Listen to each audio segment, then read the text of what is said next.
Good morning, everybody.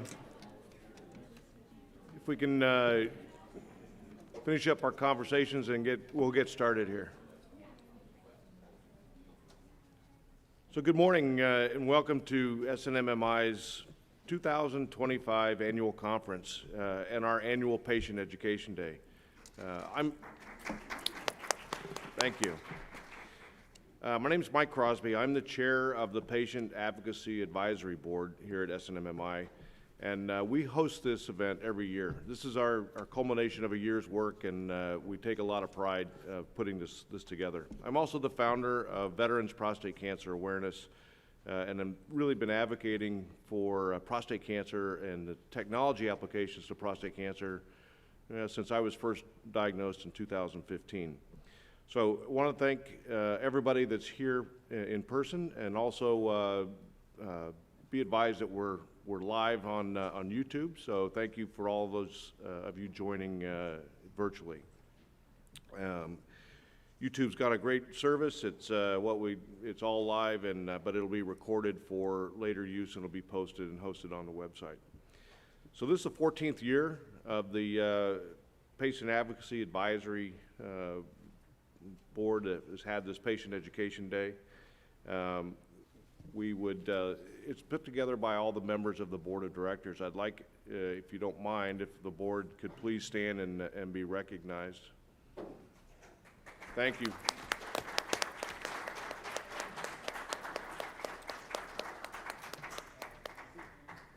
And two real quick housekeeping notes. If you drove today, a reminder that if you parked in the convention lot, hopefully you did, we will cover your cost of parking. And if you have questions, see Karen Bro outside at the desk right outside.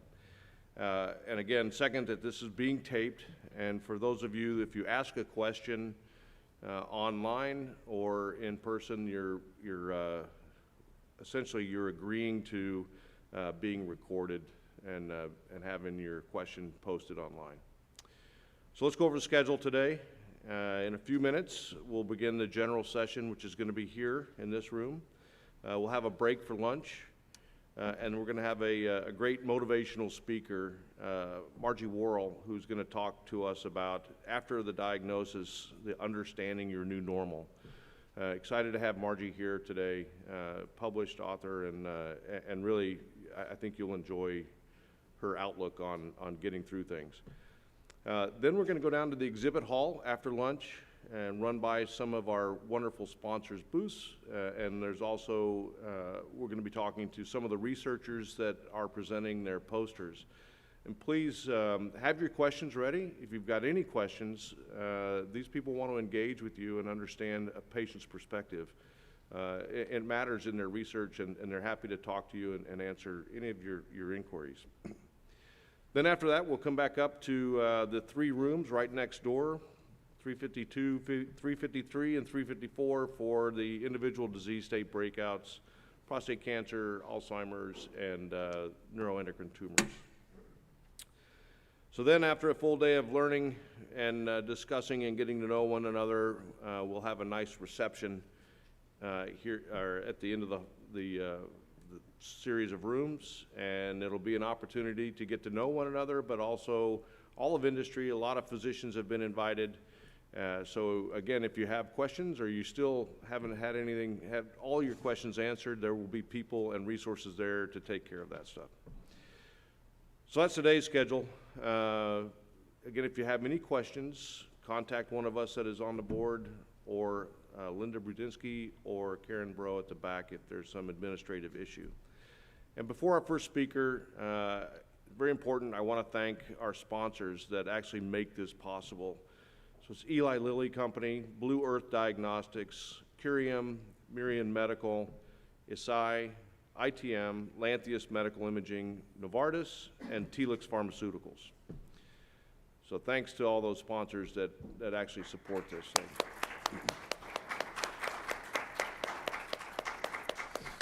Okay, let's get into it. So our first speaker today is Dr. Esma Akin. She's a professor of radiology and medicine and chief of nuclear medicine at the George Washington University School of Medicine. Dr. Aachen will help us understand how nuclear medicine and molecular imaging are used in diagnosing and treating disease. So with that, please welcome Dr. Aachen.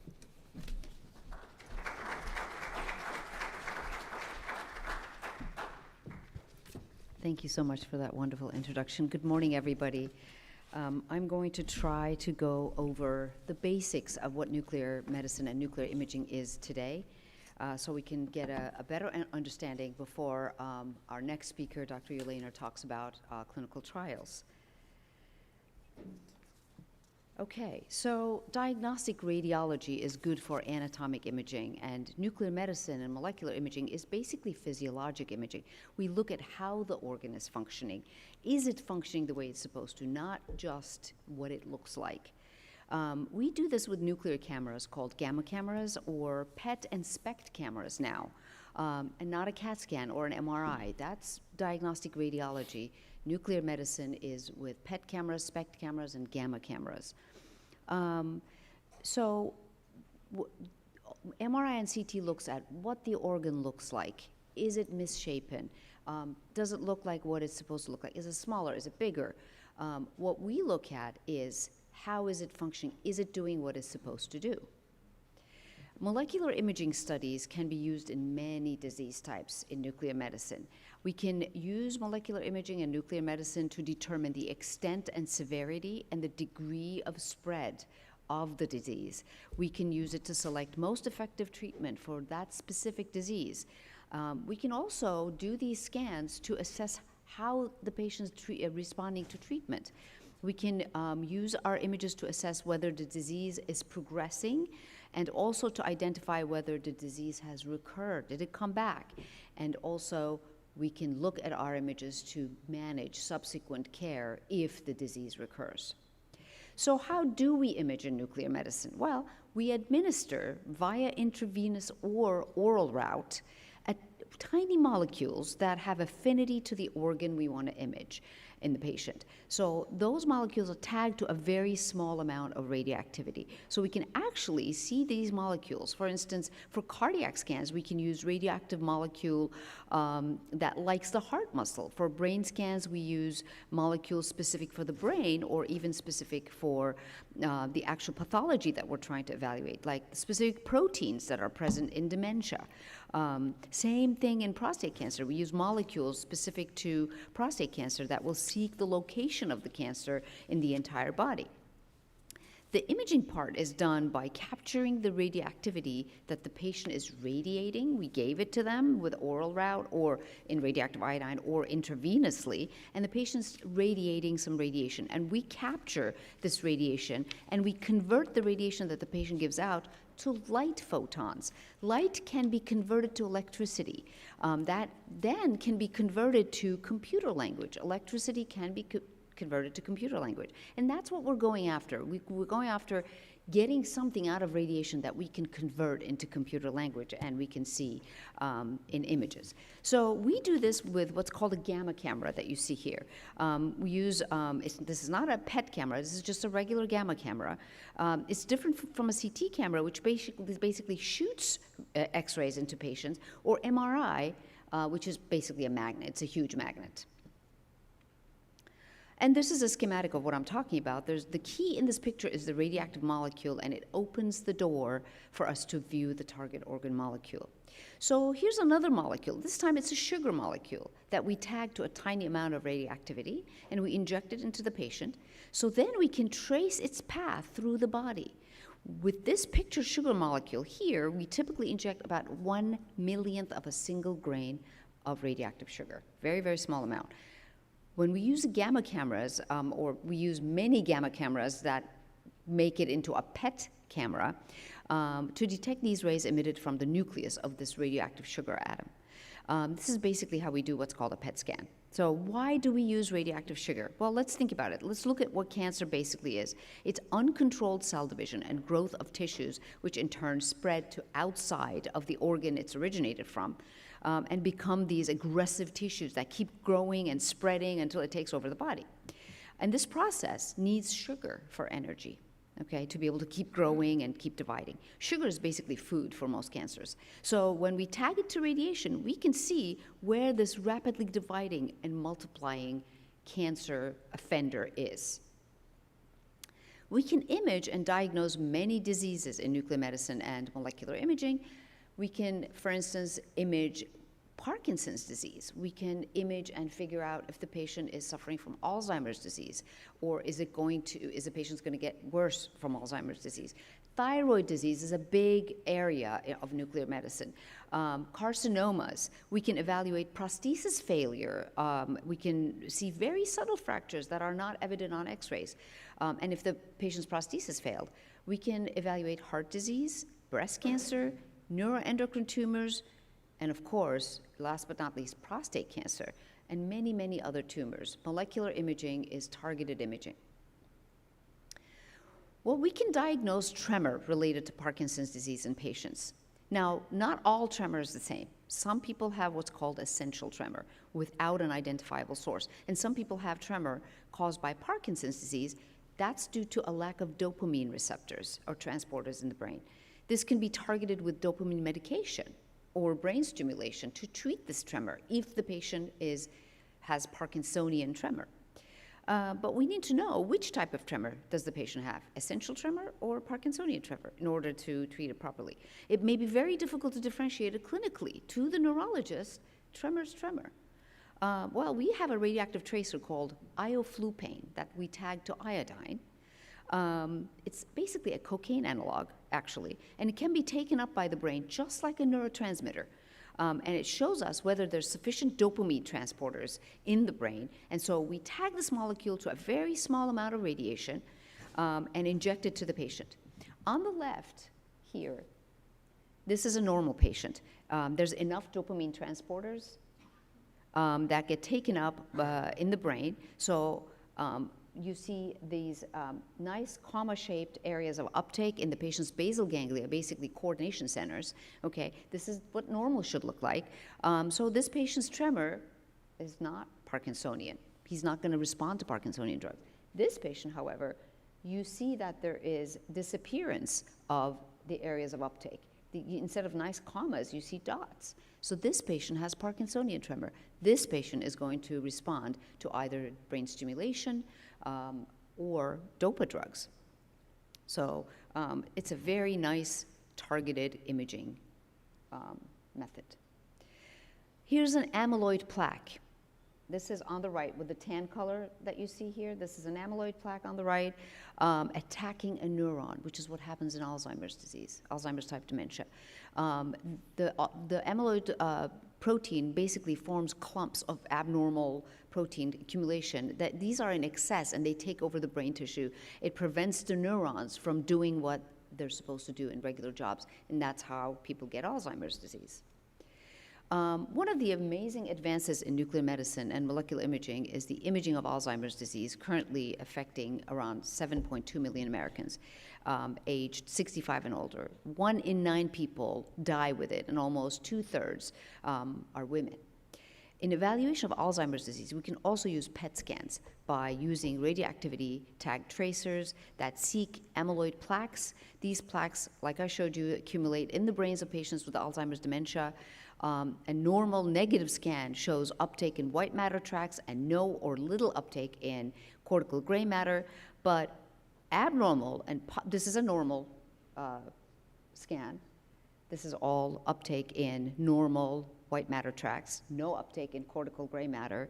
Abnormal scan, as you see down here, shows increased uptake in white and gray matter, which results in a loss of contrast between the white and gray matter, so sort of like a smudged appearance of the brain that you see here. You don't see these nice tracks. There's a smudged appearance. That's all clumps of amyloid protein taking up your tracer. We call this loss of gray-white matter differentiation. Okay, so we can do other things. We can also see cancer spread to the bones much earlier and more effectively compared to standard imaging like CAT scans or x-rays. This is a 65-year-old woman with back pain and weight loss. X-rays showed mild degenerative disc disease in her lumbar spine. So the doctor ordered a bone scan, which we do with injecting a bone-seeking molecule tagged to a small amount of radiation. And we inject it to the patient. We wait a little bit, around a couple of hours, so that the tracer clears from the patient's soft tissues and gets only taken up by remodeling bone, which is what happens when the bones break, or there's cancer in the bone, or there's an infection in the bone. So they get taken up by the bones, by the skeleton. So here we see some areas that the bone-seeking tracer is taking up in the spine. You can see that there's uptake in her spine in multiple areas, okay? And then you can see that there's some uptake in this left upper rib cage area. This is the anterior and this is the posterior. And then you see this uptake here on the patient's back, okay? That's unexpected. That's not in the bone. That's kind of in the soft tissues almost. It's below the rib cage. So this was a very unexpected finding. This patient turned out to have a kidney cancer on the left that actually metastasized to her bones. So sometimes we can answer questions that we weren't even, meaning to ask, suspecting. This is also a bone scan, this time showing that a patient's knee prosthesis has loosened, which is the reason for their knee pain. The pattern of uptake here is very typical. You can see that it's accumulated within the remodeling bone. These are just planar nuclear images, and these are what we call a SPECT CT.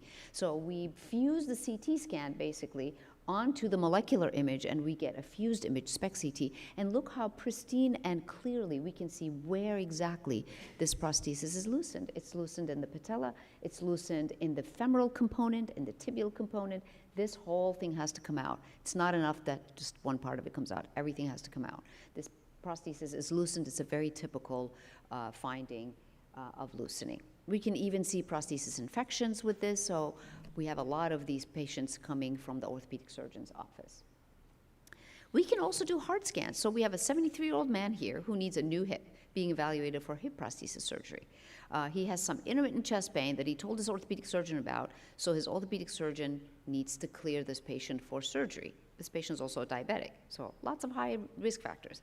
So what we do here is what's called a myocardial perfusion scan. This used to be called a thallium scan back when thallium was the only tracer we were using, but now we have many new tracers and much better tracers with less radiation to the patient, so that it's just known in the general public as a thallium scan. So the way we do this is we want to identify myocardium at risk, basically heart muscle at risk, okay? So at risk of injury. So we're basically trying to find out, this patient's coronary arteries clogged? Is the heart muscle getting enough oxygen when it's supposed to get oxygen? So in a normal patient without coronary artery narrowing, the coronary vessels will dilate at peak stress and bring more oxygenated blood to the heart because exercise induces the myocardial oxygen demand. Like when someone's shoveling snow, they need more oxygen to their heart. So normal coronary vessels will dilate, bring more blood, but if the coronary vessel is diseased, it's not going to dilate at peak exercise. If it's not going to bring enough oxygenated blood to that part of the heart. At rest, you don't see this. You only see it at stress. That's why when patients climb stairs when they have coronary artery disease, or when they shovel snow, that's when you're going to see the chest pain coming out. At rest, the compensatory mechanisms get into play, and if the heart muscle is not dead, it's going to be oxygenated. So what we do is we inject a tracer at peak stress. We either stress the patient on a treadmill, or if they can't do stress on a treadmill, like if they have a prosthesis or something, we give a pharmacologic agent that mimics stress, and then we inject our tracer to see what the heart's doing. How is it being oxygenated? Is enough tracer being carried by the coronary arteries to the heart? Is it getting oxygenated? Or we know the heart's anatomy. We know these where the vessels go, which walls they go to and perfuse, so we can compare the stress images done at peak stress to the resting images. If on the stress images there's a lack of oxygenation, but on the rest images there's enough oxygenation in one wall or two walls, anterior wall, lateral wall, we know that the vessel supplying that wall is diseased. But we also know that because at rest there's enough oxygenation and there's enough tracer going to the wall, we can see all the walls, which is here. This is the heart. This is the left ventricle. So anterior wall, lateral wall, inferior wall, septal wall, and that's the left ventricle here that you can see. That's the left ventricle, okay? So you can see that. So we know what vessel is diseased. So we can tell the cardiologist this patient's main left anterior descending artery is diseased because we don't see at stress, oxygenation or drug being delivered to the anterior wall. Go in and stent that vessel, okay? So that's a very non-invasive way of figuring out which vessels are diseased instead of an angiogram. A coronary angiogram is kind of an invasive way. You're putting catheters through the patients. This is a non-invasive way, and before they put the stent in, they will do the angiogram anyway. All right, like for example, this gentleman showed anterior ischemia, which means that the coronary vessel that supplies the anterior wall here, you see this is a stress image, that's down in the anterior wall, and it comes back up as you look at the stress images. Here, it's down here, comes back up. This patient's anterior wall is myocardium at risk. If they go in and fix this patient's left anterior descending artery, we know that his heart muscle is going to survive. So this patient should not have hip surgery before this is fixed. Dr. Ulaner will actually elaborate a little bit more on this, I'm sure, but we have some new PET scanning agents like fluoroestradiol or FES. FES PET scans for breast cancer go beyond tumor detection. They offer key information on the type of tumor and therefore the type of therapy that the patient needs. It will be taken up by the type of breast cancer that actually contains or expresses estrogen receptors, for instance.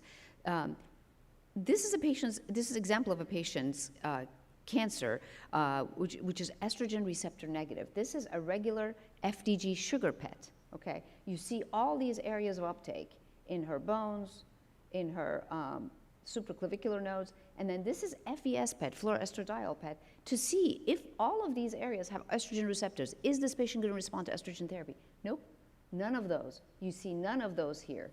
So this patient will not respond to estrogen therapy, and then you can individualize the therapy accordingly. With FES PET, we can predict whether the type of breast cancer that the patient has is going to respond to a long hormonal therapy. So the image on the top left here shows the types of PET, two types of PET scans. The one on top left is an FDG PET, which is basically radiolabeled sugar, and it shows on the patient's underarm there's some uptake. This is the one on the right is FES PET. That means it's taking it up. That means that it is going to respond to estrogen therapy. This is before the estrogen therapy. And look, after the estrogen therapy, it goes away. So good response, okay? This is just the opposite. In this case, the patient's tumor does not take up FES. So as you can see, after hormonal therapy, this patient's tumor did not respond. Not only that, it got a little bit worse. So that wasn't the right treatment. We shouldn't standardize these treatments for every single patient. Every single patient is different. Every single patient's tumor is different. So we should, nuclear medicine helps us individualize the therapy. Another one of our new tumor-specific tracers is dotatate PET for PET imaging for neuroendocrine tumors. This is a 71-year-old man who has well-differentiated neuroendocrine tumor, what's called a carcinoid tumor of his small bowel. Here we see not only the small bowel uptake here, okay, but we also see a lot of areas of uptake in the liver. Now, granted, these are non-contrast images because this patient had a kidney failure, but look at, it's very hard to see them on the CT scans, but with the dotatate targeted PET imaging, there's no question that this patient has liver metastases. So we can use another type of tracer, one of our heroes, called PSMA, prostate-specific membrane antigen. PSMA PET is the PET scan we do to detect prostate cancer anywhere in the body. PSMA it stands for prostate-specific membrane antigen, a protein found on the surface of the prostate cancer cells. We're able to see even the smallest of lymph nodes that may have prostate cancer, so we can define the treatment, whether it be radiation to the area of the castration of radiation to the area, or whether it's after castration therapy and the patient failed it. This is really important because castration therapy is not easy. It's not an easy therapy on a prostate cancer patient. It's lifelong changes for that man's life. So we really should not take it lightly, castration therapy. So it has many side effects. We don't want to do that if we don't have to. So here are just few other examples of prostate cancer metastases detection with PSMA. On the right here, this is, PSMA metastases in the pelvis. This shows metastases in the chest, in the abdominal lymph nodes, and this is unfortunately a very widespread metastatic disease in the bones. This is an example of how tiny a lymph node is that we can detect. CT is not going to call this negative. CT is going to say this is equivocal. But here there's no question that this little node here has prostate cancer in it. So then we can start the appropriate treatment. This is a 71-year-old man with well-differentiated neuroendocrine tumor of the small bowel. I think I just showed you this case. Here it is again. Really nice key images. And now, this is just a short video on the patient's perspective. Let's see this video.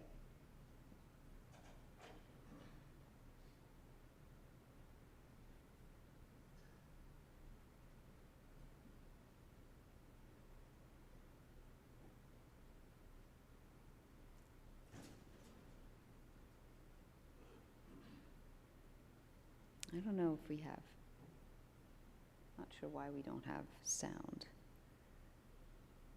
Can we fix the sound? Okay.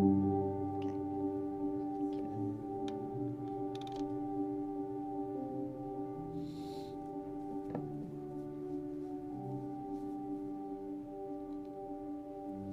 I was first diagnosed with breast cancer, which has now been 8 years ago.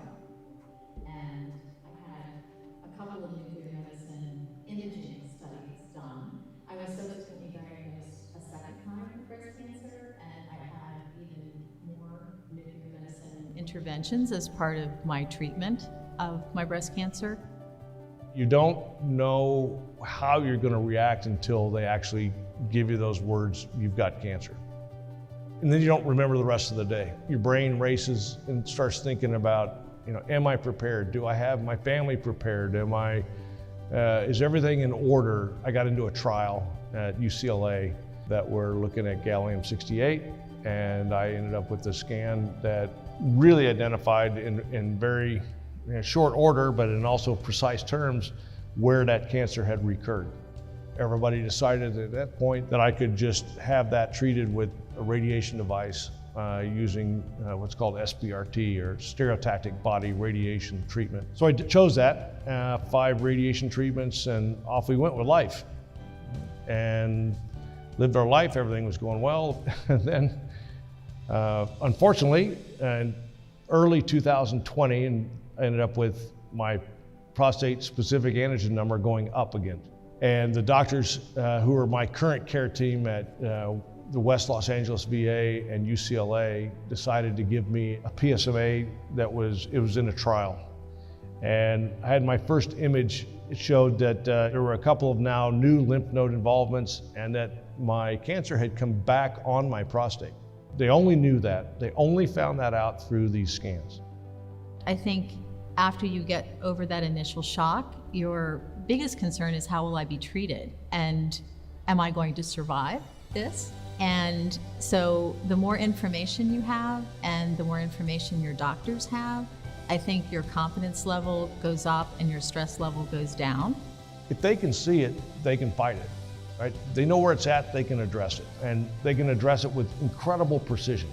And so also to your brain, when you can see something, when you have a vision in your head or in your mind, and you know that that is in your body, I think there's something that gives you this mental picture that I can think about it, I can focus on it, I can kill it. What these folks are doing here is the absolute cutting edge of medicine. You can't treat what you can't diagnose. And the very start of that whole process, as anyone who ever watched Star Trek knows, is that you scan the person and you figure out what's wrong with them, and then you go from there. And I can say honestly that it's always changed my course of treatment every time I've had a scan. But happy to report that we're now moving into our 30th month of being cancer-free.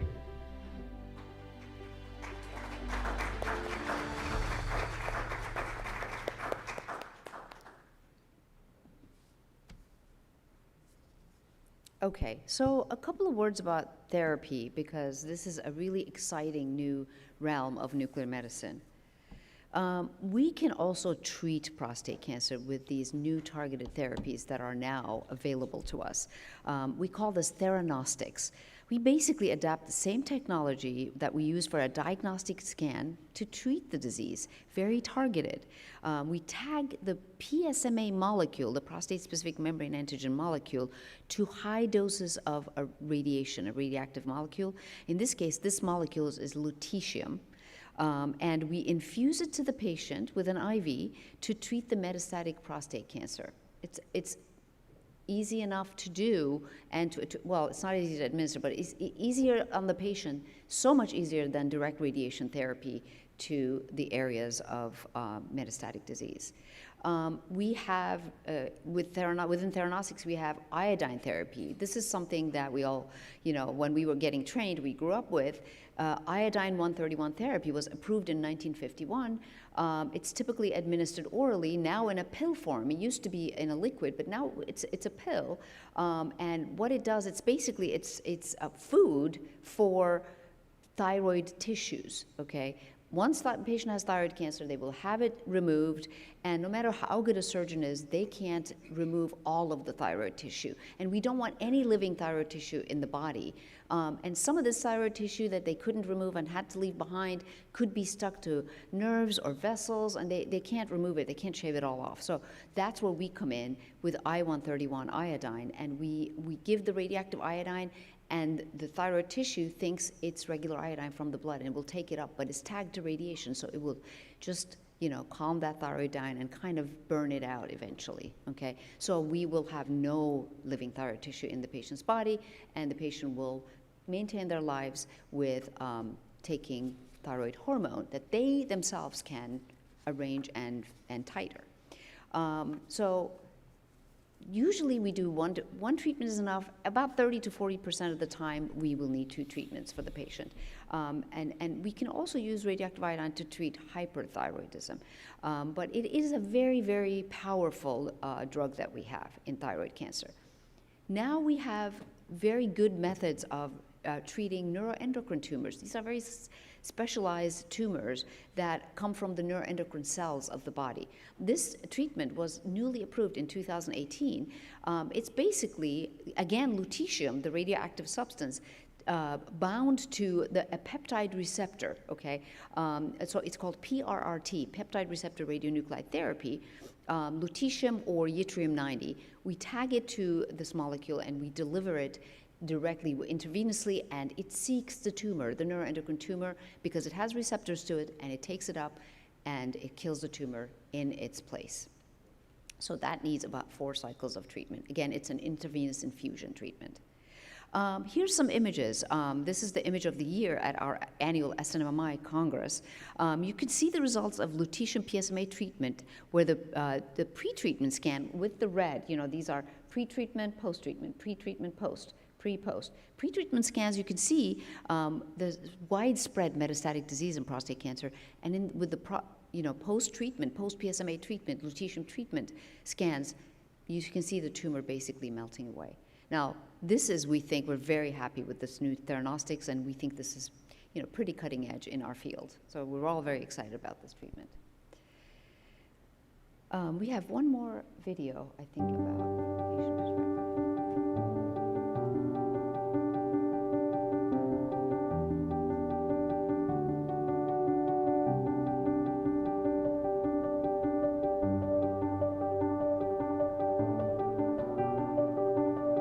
I was a 46-year-old, pretty healthy male. I was bike riding 100 miles a week to and from work. My bloods were perfect. Everything that I normally get checked at my annual exam was perfect. But in the manual exam by my physician, she felt under my rib cage and felt something that she thought was a little off. Unfortunately, it was a really large mass on my pancreas. I was diagnosed with a neuroendocrine tumor in 2007. I was playing basketball. I was screaming and my teammates couldn't hear me on the court. I lost my voice for about 6 months. After going through a myriad of tests, they finally found out that my left vocal cord was paralyzed, and then a scan revealed that it was due to a tumor that had spread to the nerve feeding my vocal cord, which they eventually diagnosed as papillary thyroid cancer. Did a blood test and my PSA was 52. Which led to other testing and them telling me that I had fourth stage cancer metastasized to my bones, which pretty much shocked me and scared me a little bit. I was treated in 2009 and 10 and really set my disease back and changed the arc of my life and the path of my journey. With that, I have much of my life back. I had surgery to remove my thyroid as well as over 30 lymph nodes that the cancer had spread to in my neck and upper chest. And due to the extent of the disease, they found out that it would probably be best for me to undergo additional treatment. And that was when it was recommended that I undergo radioactive iodine or RAI treatment, nuclear medicine therapy. Theranostics, it's medicine that's programmed to go after the cancer cell and not destroy the rest of your healthy cells. Taking out the wolf, you might say, in the herd of sheep. So after my radioactive iodine treatment, I had a scan that showed that I had no large measurable disease for thyroid cancer. When I was diagnosed, there were very few options. We're now 8 years or 7 years post the gallium-68 approval for DOTA-TEAT in this country, and how that has radically changed how those with neuroendocrine tumors, and there's over 200,000 of us in the United States, are treated. So the really wonderful thing about radioactive iodine therapy is there really were no short-term or long-term side effects. I think we tend to think of the cancer patient as nauseous and throwing up because of these really toxic therapies. You know, fortunately, with radioactive iodine being so targeted, there were really minimal side effects. The outcome of the treatment was hundreds of metastases erased from my body, so 100% success. Just a couple spots that were left. A few months later, I was snow skiing, knowing that there was 100% success there, and guided by my doctor, we made some decisions that way. So for the newly diagnosed, I'll give you one big piece of advice. Relax, take a deep breath, enjoy every sandwich. Understand that there is help out there for you. Just find a good nuclear oncologist. They'll steer you in the right direction according to your test results.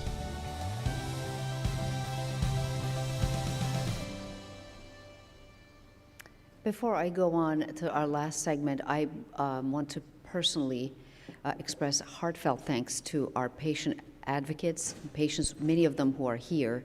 Thank you for helping us spread the word about these treatments. I think it's the most effective way that our general public is going to find out about what we do. Let me talk a little bit about radiation facts very quickly. I know that we're all worried about radiation, so we all get about 1.7 millirems of radiation per day from the environment. Be it sunlight, cell phones, microwave ovens, you name it, and we get radiation from them.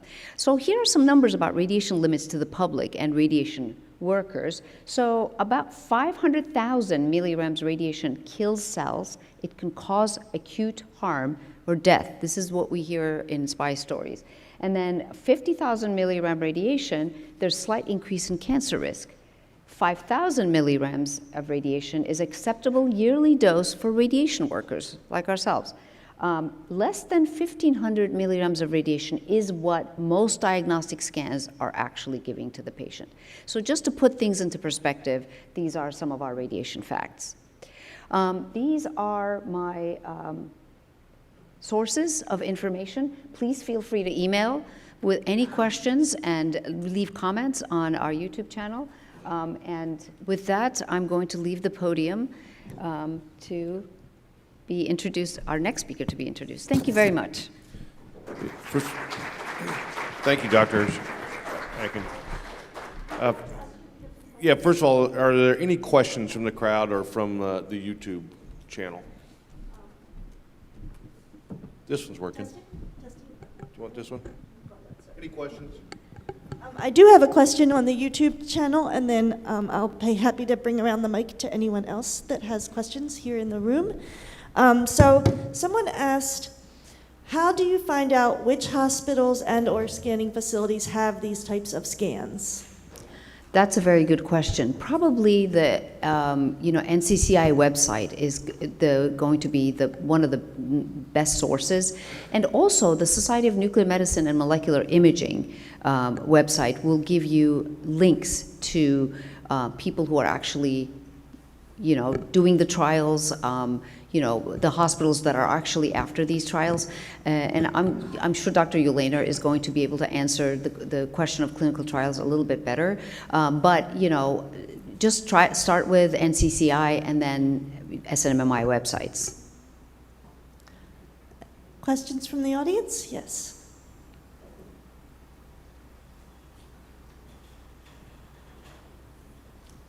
Hi, I have a practical question about PET scans. I encounter a lot of confusion about how a PET scan works when I'm talking with other cancer patients, and I think a lot of people don't realize that the underlying machine is either a CT or an MRI. When you're doing a PET scan, either with FDG or a DOTA compound, are you also typically taking normal CT or MRI images at the same time? I assume the answer is yes, but I've never heard that directly from.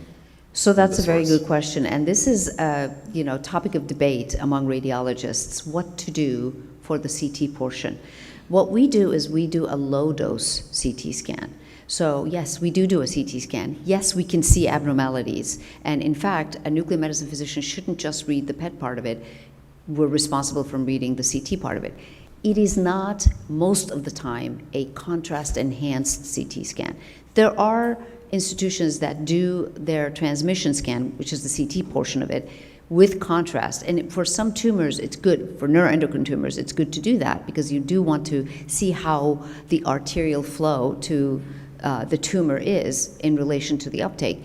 But most PET CT centers are not doing contrast-enhanced scans, and most of them are doing low-dose scans. The reason behind the CT really isn't to diagnose, CT-related abnormalities, even though we have to. It's there for us to see. It is to correct for attenuation, for the mistakes that happen when the PET scan, the positron images are being interpreted and being processed. The radiation coming from the center of the body, behind the liver, behind the pelvic bones, is going to be slowed down. It's going to be lessened with the tissues that it hits, okay? So the camera is not gonna see what's actually there. The CT part, what that does is it tells the computer system, there is this much thickness, this much tissue thickness in front of it, be it bone tissue or liver tissue or stomach fluid or air in the lungs, and your counts that are coming from, your radiation coming from the center of the body is being reduced by this much tissue density. And the camera then corrects it. And so that's why we're doing the CT. We're really not doing the CT part to diagnose the images. However, we do have a free BCT, even though it's low dose, and we want to see what's in it. We want to make sure there are no lung nodules that you don't really see uptake in. For example, in the dotatate scans, you have to look at the liver to make sure, even if there's nothing that takes up dotatate in the liver, if there's an area of decreased attenuation just on the CT, that could mean either a cyst or another tumor metastasized that doesn't take up dotatate. So it's a very complicated way of reading scans, but that's why we're there. Any additional questions?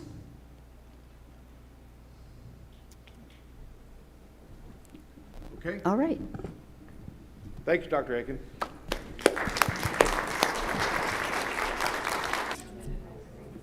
Okay, we're going to get started here for the next speaker. I'd like to introduce Dr. Gary Ulaner he's a clinical professor of radiology and cancer biology and he is the James and Pamela Musey Endowed Chair of Molecular Imaging and Therapy at the Hoag Cancer Institute and a professor of radiology and translational genomics at the University of Southern California. He's also on the editorial board of 4 leading radiology journals, and this week he was named as SNMMI's Vice President-elect. So he's kind of bored, he doesn't have a lot of spare time. So congratulations, Dr. Ulaner, and it's our pleasure to welcome you and look forward to your talk. Thank you.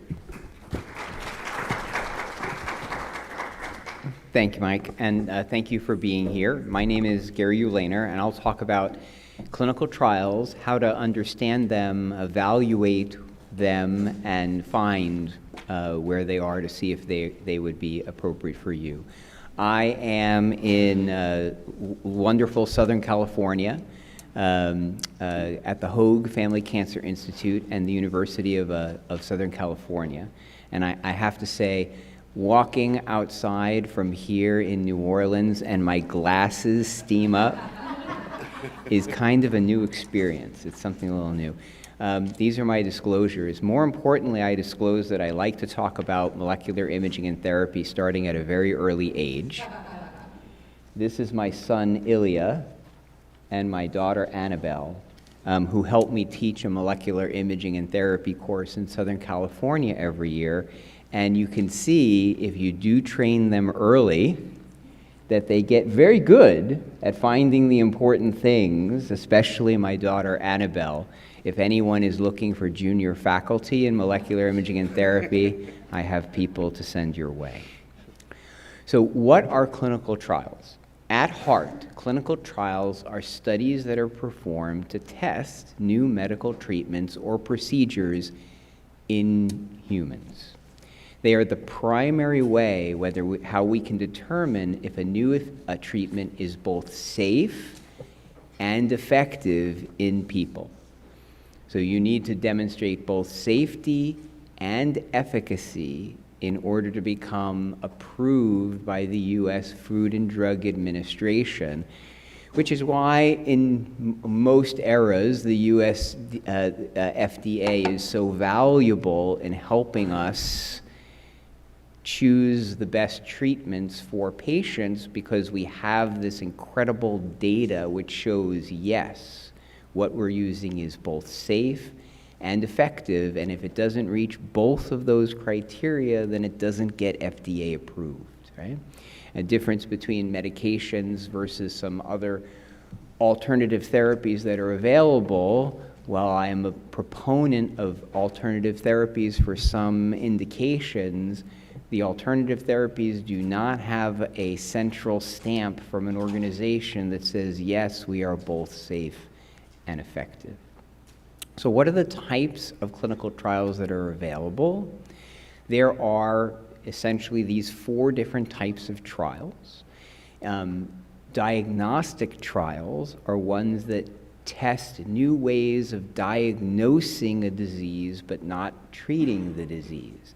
These would be in nuclear medicine, these would be our radionuclide tracers that try and detect where is the prostate cancer, where is the neuroendocrine tumor, where is the breast cancer, but we're not attempting to treat the disease, just to discover a better way of detecting where is the disease, how much of the disease is there, and is the disease responding to treatment or not, right? The second, I'd say for diagnostic trials, these safety is not, they have very few side effects, these diagnostic agents. They're used in such small quantities that they usually have little to no safety issues. And then it's really efficacy. Are they really better than what we had yesterday in order to determine whether it gets FDA approved? Treatment trials are trials that test new treatments for a disease. So they're giving a new agent, and then there are downstream measurements is the disease decreasing, getting better, over time. These medications definitely do have more safety concerns, right? It is unfortunate, but we are unfortunately imperfect. We do the best we can, but virtually every treatment that we have available for cancer unfortunately has side effects, and you have to balance those side effects, the safety, with the amount of benefit, the efficacy that you have in order to determine whether it's worthwhile for you to undergo a treatment. Prevention trials are looking for better ways of having to prevent a disease from occurring in the first place. So for example, there is a spectrum of diseases called plasmacytomas. The disease, the real bad disease, is multiple myeloma. There are precursors of multiple myeloma, like smoldering myeloma, and there are interventions that are geared towards how can we prevent the smoldering myeloma from becoming multiple myeloma so people don't get the adverse effects of multiple myeloma. Those are prevention trials. And finally, behavioral trials are ways that we try and change our interventions that try and promote behavior changes which lead to better health. And I think obviously the best example of those are smoking cessation, right? If we can get people to not smoke cigarettes, you get rid of 1/3 of all chronic disease, 1/3 of all heart disease, 1/3 of all cancer. So while I don't personally work on behavioral trials, I applaud the people who are doing this work, because if we can get the behavioral trials to help people omit these things that cause disease, well, there'll be less need for people like me who have to treat disease.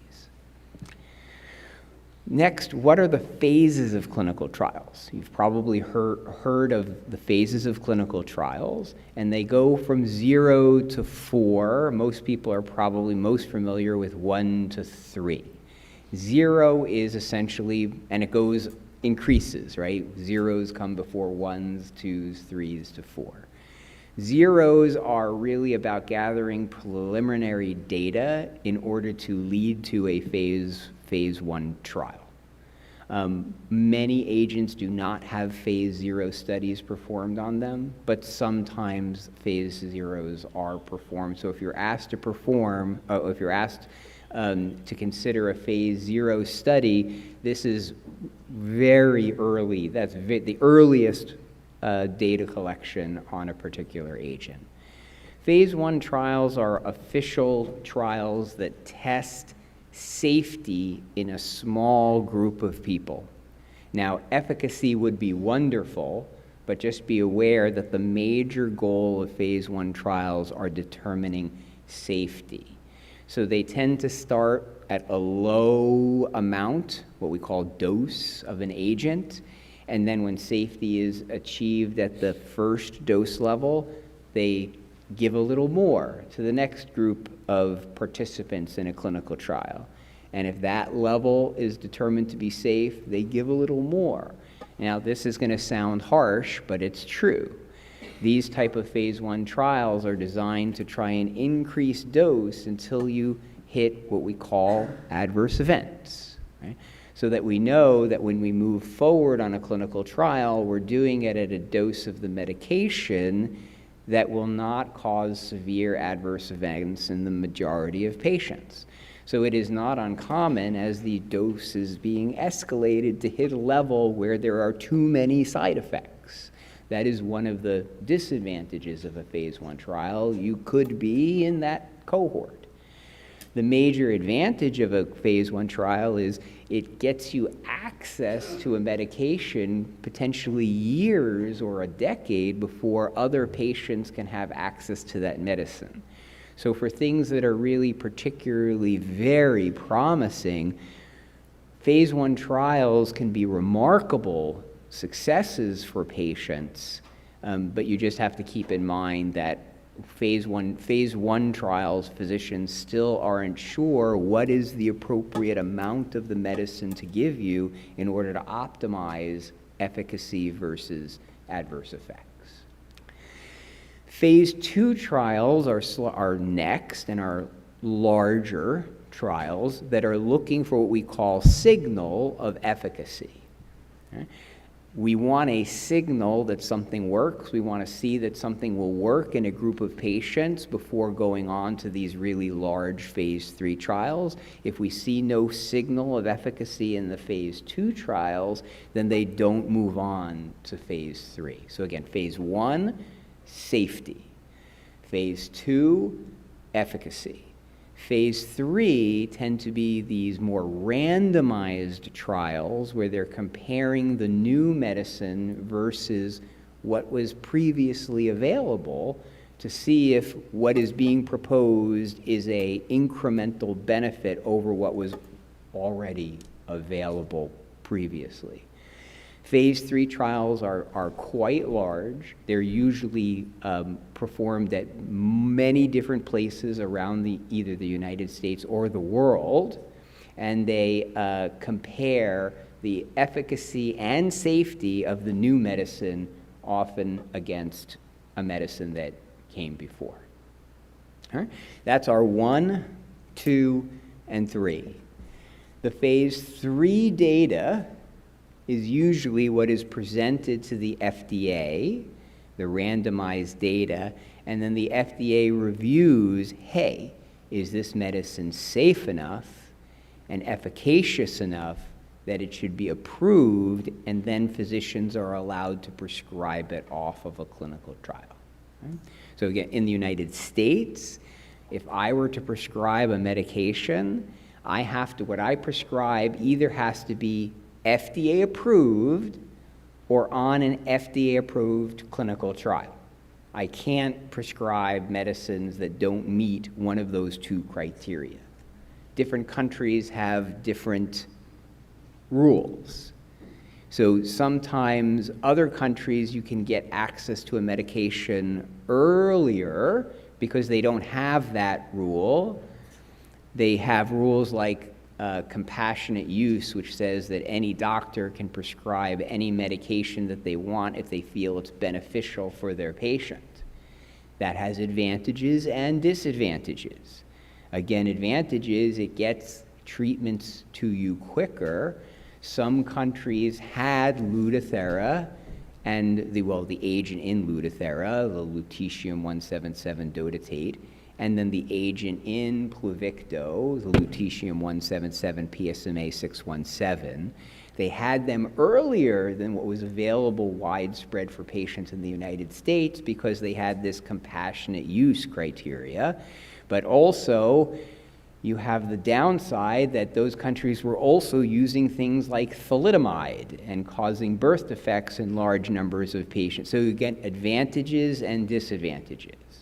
When you're in a location that has the more compassionate use, you can get it earlier, but there's more risk of problems with safety efficacy. And when you're in a place like the United States that you have to have FDA approval of the drug or the clinical trial, you may get it a little later, but the US FDA really is right now the gold standard in the world. For many other countries, they wait till the US FDA approves it for other countries to have widespread use of it because they trust the US FDA's safety and efficacy evaluations. Phase 4 trials, and I'm a big fan of phase 4 trials, and we run several of them, are after FDA approval. So you think, why would I need something after FDA approval? Well, often it is for longer term study of that safety and efficacy, or for determining a new indication for the medicine. So the VISION trial led to FDA approval of lutetium-177 PSMA-617, what we call Pluvicto, for patients with metastatic prostate cancer that had both had hormonal and taxane chemotherapy previously. There was a trial there are now trials that are bringing these PSMA agents earlier into the course of the disease, and some of these can be considered phase 4 trials post-FDA approval because they're trying to expand the patient populations that can benefit from the medication. Okay, so why participate in clinical trials? Well, to state the one that I think most people state is that clinical trials allow you access to potentially efficacious medicines years before other people have access to them. So a lot of people have been, particularly I think we're fortunate in nuclear medicine with radioligand therapies, patients have wanted to get on our radioligand therapy trials because the medicines as a class have proven to be more efficacious and have fewer side effects than many chemotherapies for patients with prostate cancer and neuroendocrine tumors. So now there is great interest in patients with other malignancies to get onto these trials with the hope that medicines for patients with breast cancer, lung cancer, pancreatic cancer, and other malignancies will have similar benefits in efficacy and safety. But beyond that, the second bullet point here, if you're on a clinical trial, you get more attention and more time is spent on your care than if you're not on a clinical trial. All right? So there's no hard data on it, but I would think having more people having eyes on you at more points of time mean that there's more opportunities to evaluate when are things going well and when are things not going so well so that you can change to things that may be going well. So I've always been a big proponent of clinical trials, as even if the medicine turns out not to work, you have more people looking at you more often, which gets your concerns answered quicker. And I truly believe that being on a clinical trial, overall, you get better care than otherwise. The third point is more altruism. Being part of clinical trials helps develop the medications of the future. So in addition to possibly improving your own health, you are contributing to the advancement of medicine and science for people in the future that benefit. If you are using Lutathera or if you are using Pluvicto, there are a plethora of patients, doctors, nurses, coordinators, etc., that had to participate in the trials that led to the FDA approval of that agent before other people now can use it on standard of care, and I personally consider that a valuable benefit as well. So I think there are both personal and altruistic benefits to being part of clinical trials. So I didn't see Esma's presentation, which I'm sure was wonderful, but this is my cartoon of how molecular imaging and therapy trials work, if this hasn't been shown before. I like to say, and I do oncology work, so I'm going to talk about cancer, but this can apply to different diseases. We start with a cancer cell.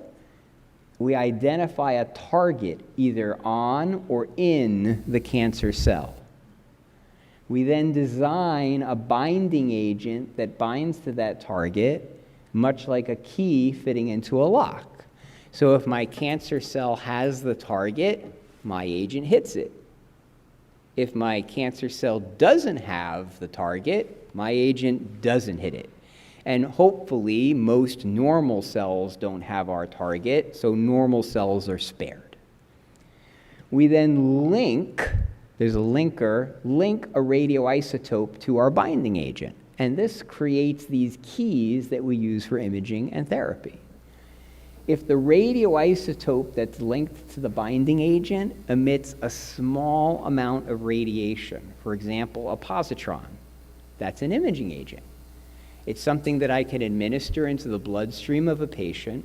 It travels everywhere in the body where their blood goes, and cancers need blood in order to get nutrients for them to grow, so cancers always get blood. So if I put it into your bloodstream, if there's cancer anywhere in your body, we have the opportunity of getting to it. And then again, if the target is expressed, our key binds to the cancer cell, and the emission of the positron, the low amount of energy, allows us to detect where and how much cancer there is from head to toe.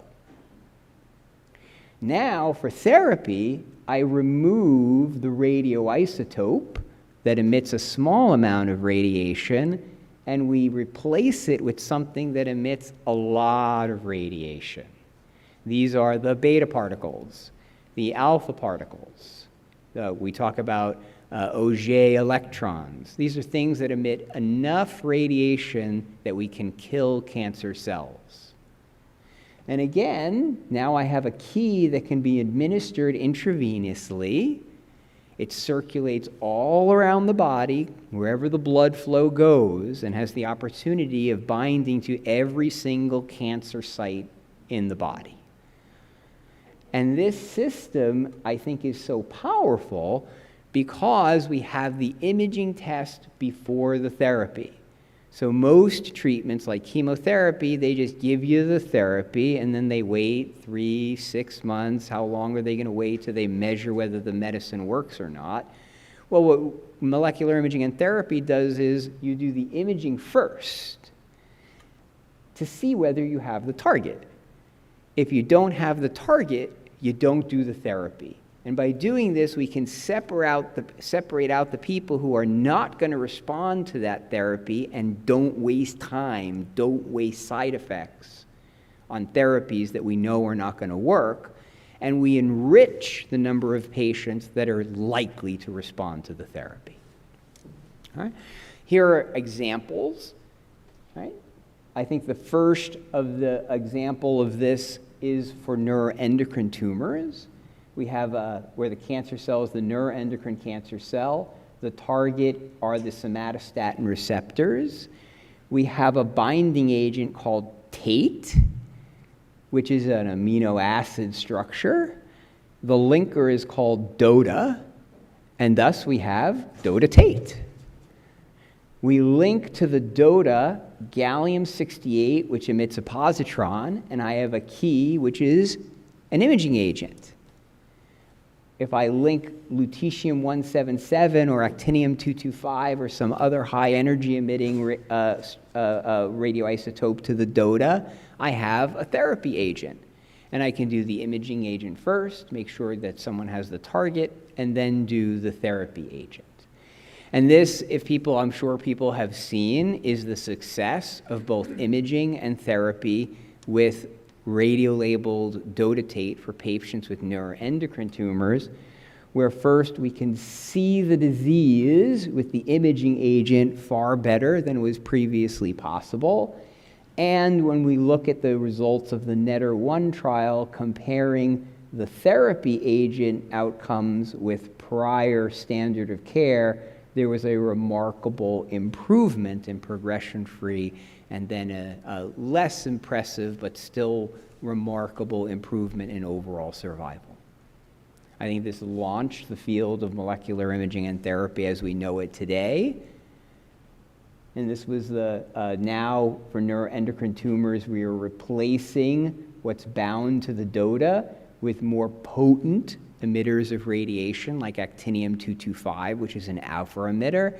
And this is an ongoing clinical trial to see if the actinium DOTA-TATE can provide benefit for patients who have benefited previously from the lutetium DOTA-TATE, which is Lutathera.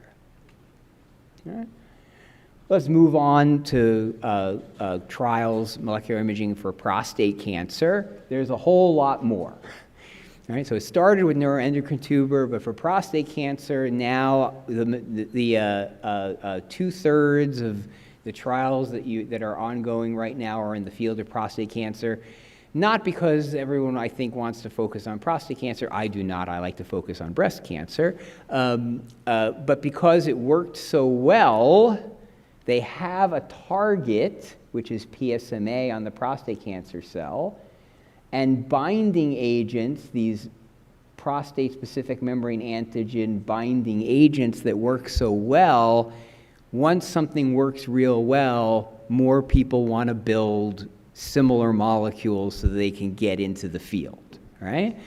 So the PSMA has been so successful, that's why there's so many trials into it. And I think now the real push for the field is finding more targets that are as good as PSMA, building more binding agents that are as good as PSMA binding agents. Okay? So that's the future. In any case, for now, the PSMA on prostate cancer, we have all these different binding agents that are linked to radioisotopes like gallium, fluorine, copper for imaging, and then bound to lutetium, actinium, lead-212 for therapy. And this is a tremendous success in the field of prostate cancer research, where these PSMA-targeted imaging agents are able to detect disease to an extent that was never before possible. The sensitivity of these agents is far superior than anything that ever came before them. And the therapy agents are able to result in remarkable responses in some patients, right? Incredible efficacy with fewer side effects than the chemotherapies that would otherwise be used. So again, the prostate cancer patients is one patient group that we have not had much difficulty getting people to get onto clinical trials, because they would much rather have the radioligand therapies and their relatively gentle side effects than the chemotherapies with the much more severe side effects. This is the data that led to FDA approval of lutetium-177 PSMA 617, which is now Pluvicto. Very similar to what we talked about in the NETTER-1 trial for neuroendocrine tumors. The Pluvicto survival is a considerable improvement over prior standards of care, and so you have that efficacy as well as fewer side effects. You win-win.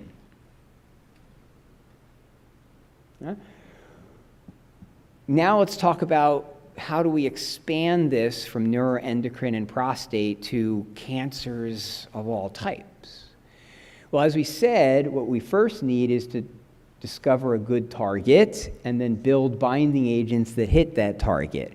The easiest thing to do is to take a target that we already know about and binding agents that we already have and see if they are expressed in other tumor types. So this is some of the work that we did. This is the slide I showed for neuroendocrine tumor cells. However, it turns out the exact same target, somatostatin receptors, are expressed on some breast cancer cells. Not to get too technical, but about 50% of ER-positive breast cancer tumors express somatostatin receptors. So the exact same target that is utilized for neuroendocrine treatment may be able to be used for patients with ER-positive breast cancer. Well, first you have to show that they have the target. Okay? So I think people are usually familiar with FDG PET scans, right? So here are just a series of patients with FDG PET scans, disease seen on the FDG PET in all of these patients with ER-positive breast cancer. They underwent the somatostatin targeted PET scans, and in some, only about 30%, but in those 30%, we could see excellent uptake of these imaging agents in the breast cancer metastases. Now, this is not going to be an imaging agent for patients with breast cancer, because if you only see 30% of patients' disease, that's not good enough. But Now I said we can swap out the radio tracer. So we can take those patients that we find the disease on that targets SSTR2, put in a radio tracer like actinium-225, which emits enough radiation to kill cancer cells, and this is the first patient treated with actinium dotatate who had an ER-positive breast cancer, where before therapy the disease was very prominent and the patient needed weekly thoracenteses to drain fluid from their chest cavity in order for her to breathe. And after 2 treatments, there's almost an entire resolution of the disease. Now, here's a warning. The first patient always works the best. Okay? I only wish that every time we had a success like this, it turns out that it works just as well on everyone. But this is a potential area of extending theranostics to patients with breast cancer.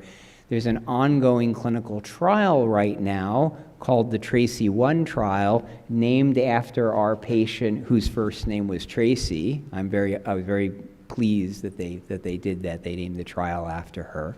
And this is an ongoing trial to evaluate what we know works well in neuroendocrine tumors. Can it also work well in the select percentage of breast cancer patients that also express this target? Okay, so how do you, and while I'm right there, there are clinical trials now for not just prostate cancer, neuroendocrine tumors, breast cancer, but there's trials for lung cancer, pancreatic cancer, gastroesophageal cancers. Virtually every type of cancer that is known to humans is now under clinical trials for radioligand therapies, with the hope that what we see in prostate and neuroendocrine will translate into successes for patients with other types of tumor types. So if you're interested in a clinical trial, how do you evaluate whether you should or should not participate? And that is the consent form. Okay? These consent forms are written to be readable. They're just too bloody long. Okay? So to me, it's always a combination of the consent form and the physician who's introducing you to the consent form, because I know when I bring the 40-page consent form into the patient, virtually no one, okay, maybe a few lawyers, read the entire consent form. But for most patients, you need that intermediary, the physician, to try and summarize what are the important pieces of the consent form. So you have listening to the physician and being able to read through the consent form. What I'm really happy with is that consent forms are evolving towards better states all the time. And now what I see is most new trials are coming out with what we call like summaries of the consent form on the first 2 or 3 pages that go over the real meat. And then they still have the extra 37 pages of other stuff, which is, again, written in they don't use complicated words, but it's still just too long. Okay? But the consent form, particularly if there's a summary in the beginning, you want to understand the consent form. And this is one of the consent forms that we have for a trial of fibroblast activating protein, targeted treatments for patients with breast cancer, pancreatic cancers, and lung cancers, because multiple different tumor types express this FAP in their stroma cells, so we can target multiple tumors with the same agent. These consent forms, the first page will give you the title of the study. It will tell you who the principal investigator is and who are the other people who are working on the trial and where it is being performed. And then it will go by section, at least all of these questions. What is the purpose? I am testing drug A, that in this disease. It will tell you what are the treatments that you will receive.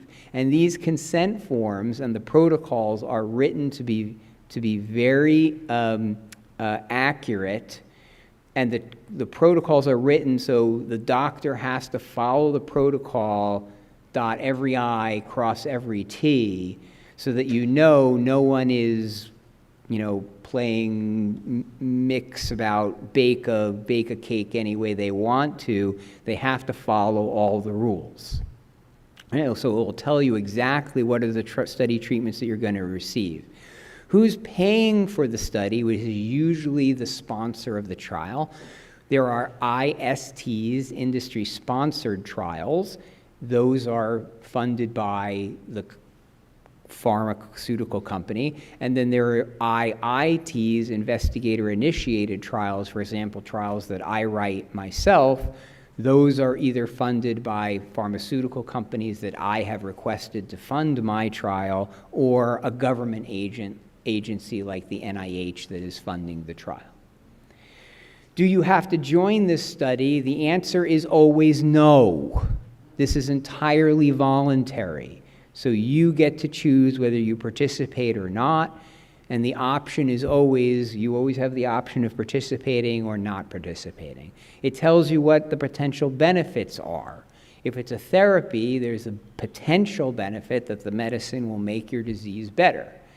They can never, if anyone ever guarantees you that they're going to benefit you, that is not the person I will want to trust.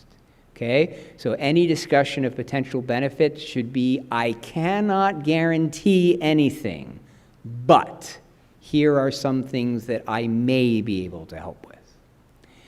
What are the side effects? That's probably the most important part of the consent form, because you want to know what you're signing up for. If it's an imaging agent, the diagnostic studies, again, the side effects are virtually nothing.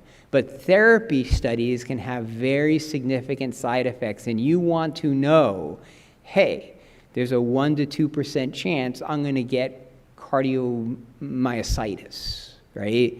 These are important things for you to know before you sign up for a trial. Will you be paid to be in a study or not? And what do you have to pay for?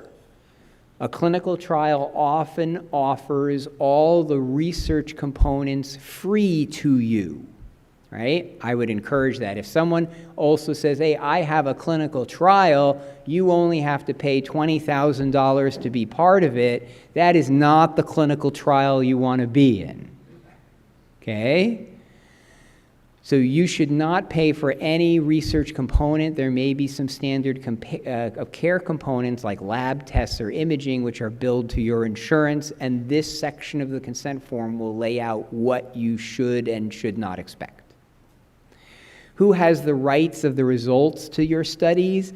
Usually the pharma companies that are sponsoring. And is your information kept confidential? The answer to that is always, we try our best. But as I said, more people have eyes on you when you're part of a clinical trial, so more people will see your medical records if you're part of a clinical trial. So if you're a type of person who wants the fewest number of people to see your medical records as possible, clinical trials may not be for you. And then what if I have questions? Number one, the principal investigator, who is usually the one explaining the clinical trial to you in my lab, it's always me or my partner, right, one of the physicians. But there should always be a physician that can answer your questions. And then there should always be a section on who the institutional review board is that is overseeing the research. So if you have a complaint or a concern about me or my team that's performing the trial, you don't have to complain to me, right? You don't want to complain to the person you want to complain about. You need someone who's overseeing the person that's running the trial that you can go directly to and voice your concerns. All right? How do you find the clinical trial that's right for you? Well, often these trials are brought to your attention by a physician or a nurse navigator who is part of that trial or has a colleague that's part of that trial. But sometimes you want more than just at your location. So if you're at Harvard, Harvard has tons of clinical trials, but they still don't have all of them, and you want to be aware of what's available to you in other locations. So one thing I recommend is something called, this is a website, nct.gov. This is the National Clinical Trials Database. You can type in the disease, multiple myeloma, and it will give you a list of all the different clinical, this probably will be like trying to take a drink of water out of a fire hydrant, but it will give you all the different trials that are being run in that particular condition.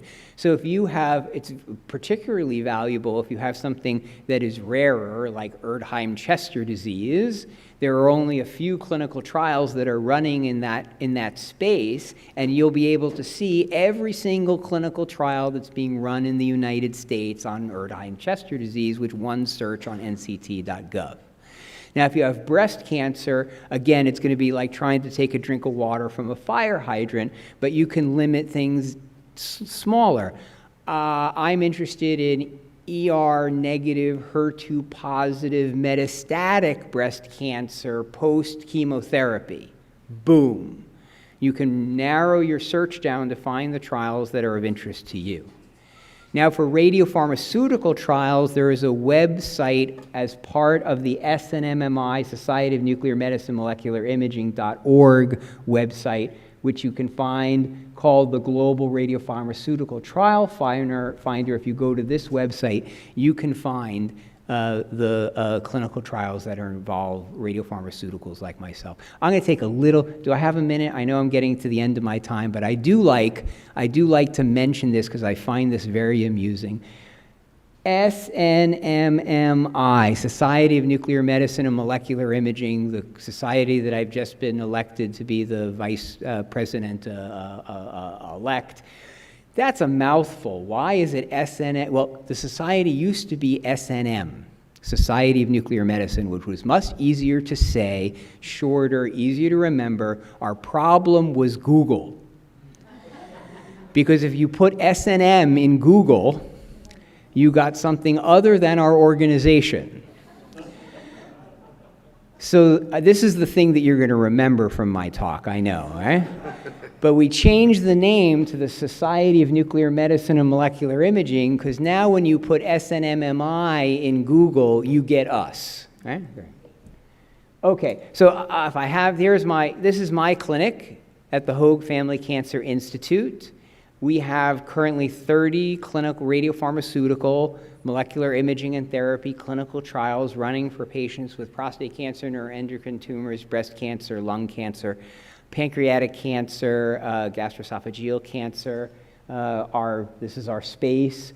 3 lead-lined treatment rooms, our hot lab for receiving, dispensing the radioisotopes. This is my home away from home, my office right here. The all-important radioactive bathroom that only patients get to use, so we have to leave the clinic and go across the hall. But if you're a patient, then you can use that restroom. And if you have any questions, both my name with my contact information and our clinic coordinator, Beth Thompson, is listed on this slide. And a few pictures of lovely Southern California. It is this pretty. And thank you so much and best wishes to you all.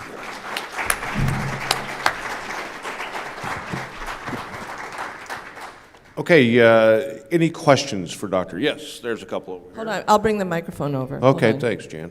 Yeah, sure. Mason. Hi, thank you, Dr. Ulaner. I know Mason, and Mason, you call me Gary. Hi, right? Gary. Okay, thank you. So earlier in your presentation, you mentioned phase 3 is generally a large population. Are there adjustments or considerations for diseases that have smaller populations? Like what's considered large for a rare disease, and who determines that? Is there guidance? Thanks. So people smarter than me determine that. Often statisticians are the ones who decide upon what we call the N, the number of participants that are needed in a trial in order to prove statistically that an agent is both safe and efficacious. And it is taken into account how rare a disease is. So something like, again, like Erdheim-Chester disease, some agents for these rarer disease types have been FDA approved after just phase 2 trials because they know that they don't have 600 patients in which to run a phase 3 clinical trial. Mason is as an advocate for the Lobular Breast Cancer Alliance, and I think there's a misconception out there that lobular breast cancer is a rare disease because lobular only is about 15% of breast cancers, but 15% of a large number is a very large number. Right? So if lobular breast cancer were its own disease, it would be about the 7th or 8th most common cancer in humans.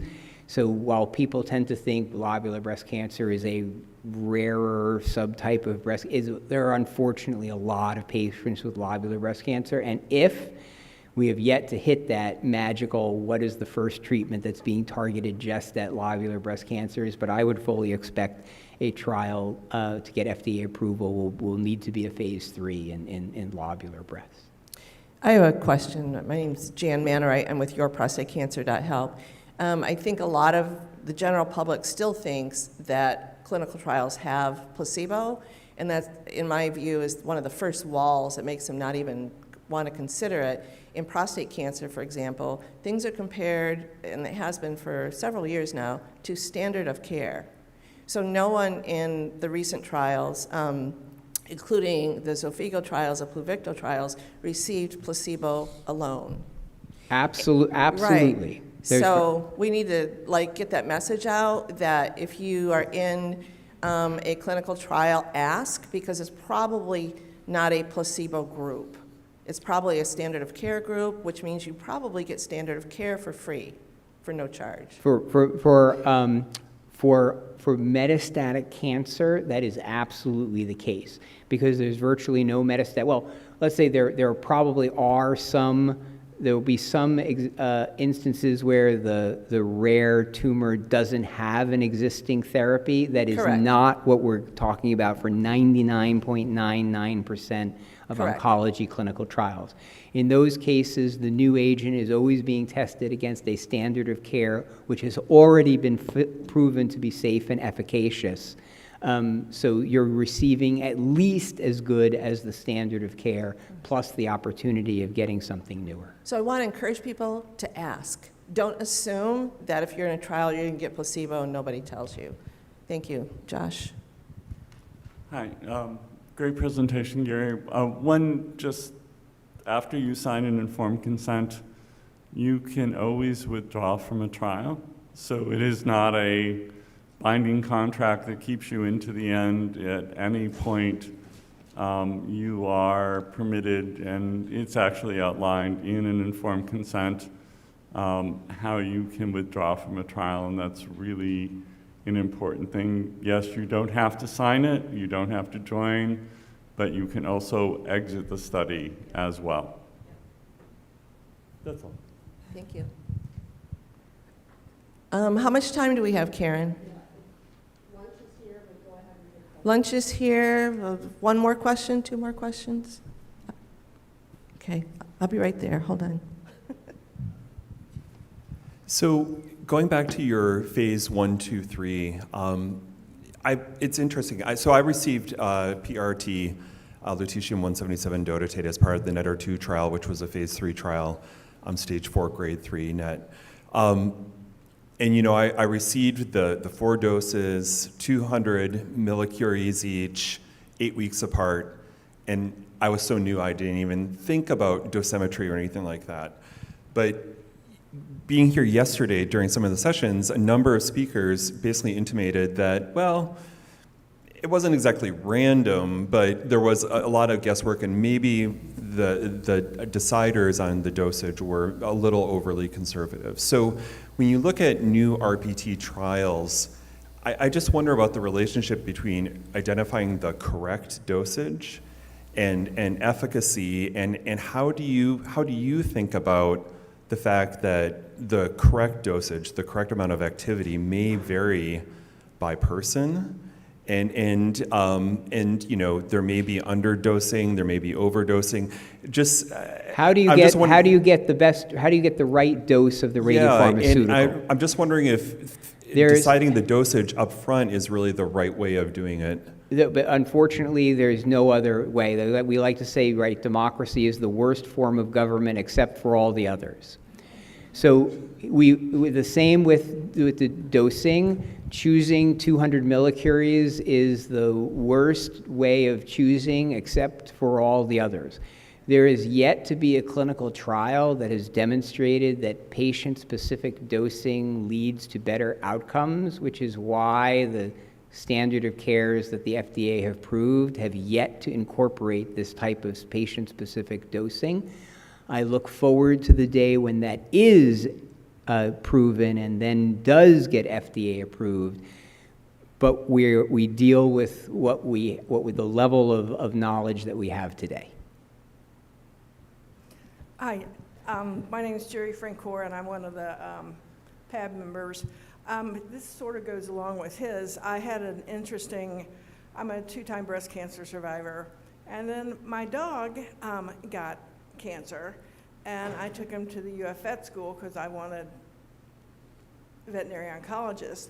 And what I learned there surprised me totally on the difference of treatment to animals and to humans. Animals are dosed, and they have less side effects. The FDA says humans can have the maximum tolerable dose. So to me, that makes and I was a physician's assistant in oncology, that makes no sense that we can dose the animals, but we can't dose the humans. And I do know there are some things starting up, it started last year, that they're looking at dosing for humans, but it's been around for animals for a long time. I look forward to the day when we have the data that shows us that patient-specific doses improves patients, and then it will become widely utilized. And I have never treated a non-human animal, so I have no experience. Okay, listen, thank you, Dr. Erlander. Thank you very much. Appreciate it.